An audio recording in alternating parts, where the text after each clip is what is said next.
சப்ஜெக்ட்ஸ்லாம் பாத்தீங்கன்னா பிஜில மட்டும்தான் இருக்கும் நிறைய சப்ஜெக்ட்ஸ். யூஜில நீங்க பார்க்க முடியாது. உதாரணத்துக்கு வைல்ட் லைஃப் பயாலஜி, அதுக்கு வந்து யூஜி வந்து சுவாலஜி தான் படிச்சிருக்கணும். பிஜி வர்றப்பதான் வைல்ட் லைஃப் பயாலஜின்னு வருது. ஏன்னா சுவாலஜில ஒரு ஸ்பெஷலைஸ்ட் ஏரியா தான் வைல்ட் லைஃப் பயாலஜி. அதே மாதிரிதான் ஃபோரன்சிக் மெடிசினுமே, சாரி ஃபோரன்சிக் சயின்ஸுமே, பிசிக்ஸ், கெமிஸ்ட்ரி. இப்போ நிறைய காலேஜஸ் வந்து பிஎஸ்சி ஃபோரன்சிக் சயின்ஸ் ஆஃபர் பண்ண ஆரம்பிச்சிட்டாங்க. ஆனா அதுவுமே வந்து எந்த அளவுக்கு சரின்றது எனக்கு தெரியல. அது ஃபோரன்சிக் சயின்ஸ்ல இருக்கிறவங்க பேசலாம்.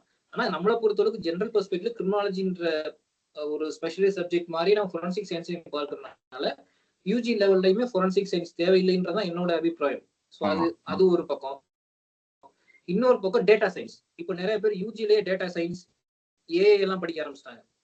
டேட்டா சயின்ஸோட அடிப்படை எது? மேத்தமேட்டிக்ஸ் இருக்கு, ஸ்டாட்டிஸ்டிக்ஸ் இருக்கு, கம்ப்யூட்டர் சயின்ஸ்ல கோடிங் ரிலேட்டடான கோடிங்னாவே மேத்ஸ் ஸ்டாட்டிஸ்டிக்ஸ் ஆட்டோமேட்டிக் வந்துடும். ஸோ நீங்க யூஜிலேயே டேட்டா சயின்ஸ் படிச்சீங்கன்னா உங்களுக்கு வந்து அந்த டேட்டா சயின்ஸ் சம்பந்தப்பட்ட டூல்ஸ் உங்களுக்கு யூஸ் பண்ண தெரியும். உதாரணத்துக்கு SPSS சாஃப்ட்வேர் இருக்குன்னா அதை எனக்கு யூஸ் பண்ண தெரியும். இப்போ மெஷின் லேர்னிங்ல நிறைய டூல்ஸ் வந்துருச்சு, அதை எனக்கு யூஸ் பண்ண தெரியும். ஆனா ஃபண்டமெண்டல் தியரிட்டிக்கல் அண்டர்ஸ்டாண்டிங் இல்லாம ஒரு ஒரிஜினல் ஒரு நல்ல ஒரு கான்ட்ரிபியூஷன் இந்த ஃபீல்ட்ல நீங்க கொடுத்துட முடியாது.